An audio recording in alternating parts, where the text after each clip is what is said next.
I thought I'd do another little reading from the humble leader today, as a few people have quite enjoyed that.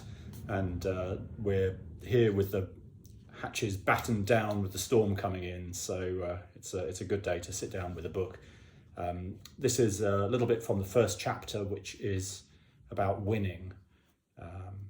So it says, "Gain is not a finite resource we can all win. Your success does not deplete mine, and sharing can empower us both. These pages are a commentary about winning, but strangely winning by giving everything away." So I'm kind of revisiting some ideas that I built out in 2014 in the Social Leadership Handbook, where I first used this language about investment in community. So I guess in terms of social leadership, it's about deciding your stance to community. Is community kind of there to serve you, or do you act in service of it? And how will you build that relationship with a community? In that work, I talked about a sort of continuous investment over time without expectation of reciprocity in the moment. So it's not transactional, it's investment. And I built that out further in the Community Builder guidebook work, which was more research based than the Social Leadership Handbook. And it shows that people maintain relationships in communities over quite long periods of time, but really just with communities that add value to them, many of which are often hidden. I've said it's not a question of how you win, but rather where you win and what you have won, and sometimes whether the price was worth paying.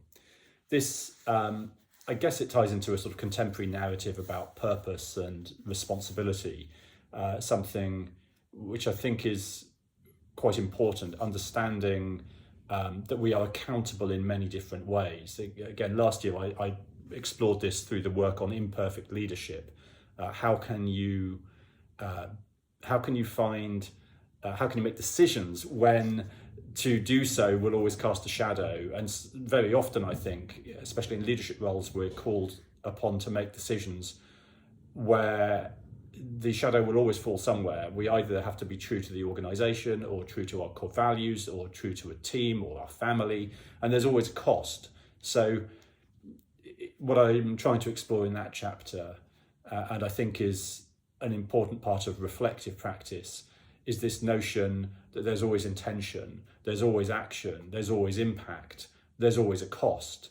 And we shouldn't view that as an aberration. It's more a central part of leadership to understand, today, what price is being paid and by whom. And of course, also a recognition that sometimes that price is paid out of sight. So we may sort of believe that everything is going well, but we may have an active duty to reach out and explore, to actively search out quieter voices, just to see who is winning and how, and who is funding that win. So there we go. That's a little bit from the chapter on winning.